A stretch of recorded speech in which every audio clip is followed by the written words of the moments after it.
සුබ දවසක් ඔයාලට. ඔන්න මං අද ඩෝනට් හදනවා. අපි බලමු මුලින්ම මේකට ඕන කරන දේවල් මොනවද කියලා. පාන් පිටි ග්‍රෑම් 350යි, ෆ්‍රෙෂ් මිල්ක් මිලිලීටර් 150යි, බිත්තර 1යි, සීනි ග්‍රෑම් 100යි, බටර් තේ හැඳි 3යි, ලුණු තේ හැඳි භාගයයි, ඊට්ස් තේ හැඳි 1/2යි. මුලින්ම කිරි ටික පෑන් එකකට එකතු කරලා රත් කරගන්නවා. මේ ටික ගොඩක් උණු කරගන්න අවශ්‍ය නැහැ. ඇඟිල්ල තියුවම පිච්චෙන්නේ නැති තරමට රත් වුණාම ඇති. දැන් මං රත් කරගත්ත කිරි එක භාජනයකට එකතු කරගන්නවා. මේ කිරි එකට සීනි ටිකයි ඊස්ට් ටිකයි එකතු කරලා සීනි ටික දිය වෙනකම් වික්ස් කරගන්නවා. දැන් ඊස්ට් ටික ඇක්ටිව් වෙනකම් පියනකින් වහලා තියාගන්න ඕන.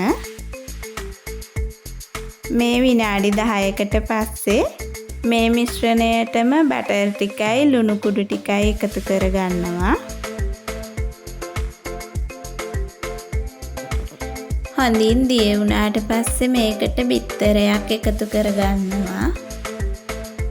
බිත්තරේ එකතු කරද්දී කිරි මිශ්‍රණය හොඳටම නිවිලා තියෙන්න ඕන. මේ ටික ඔක්කොම හොඳින් කවලම් කරලා පිටි ටික එකතු කරමින් හැන්දකින් පිටි මිශ්‍රණය හදා ගන්න ඕන. මං අන්තිම පිටි ටිකත් එකතු කරලා හැන්ද අයින් කරගන්නවා.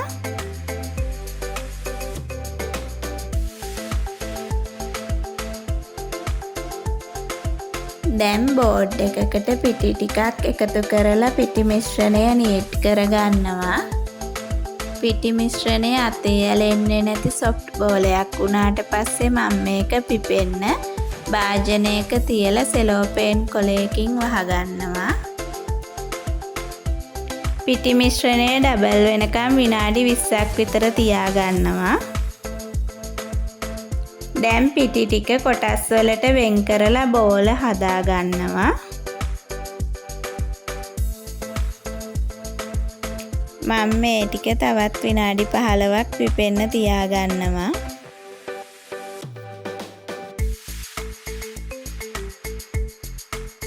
මම පෑන් එකට තෙල් ටිකක් එකතු කරලා රත් වෙන්න තියා ගන්නවා. තෙල් ටික රත් වෙද්දී පිටි ගුලියක් අතට අරන් මේ විදියට ඩෝනට් එකේ හැඩය හදාගෙන තෙල් එකට එකතු කරගන්නවා.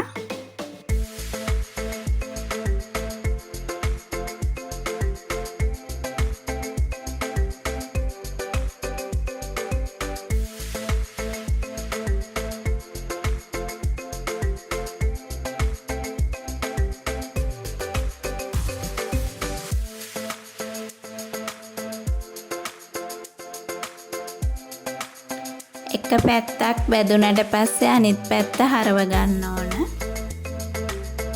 මේ ගානට රන්වන් පාට වෙන්න ඔක්කොම ඩෝනට් ටික මම බෙද ගන්නවා.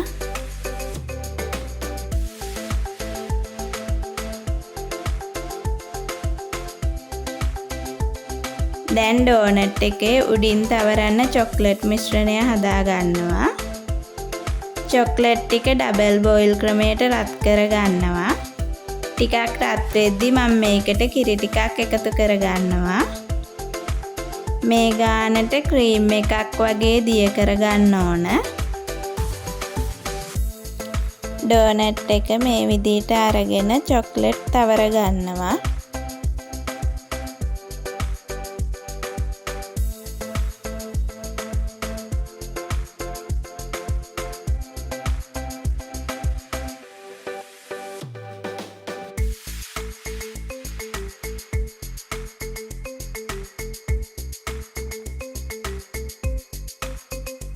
චොක්ලට් ටික තවර ගත්තට පස්සේ මම මේ විදියට තමයි ඩෝනට් එක සරස ගත්තේ.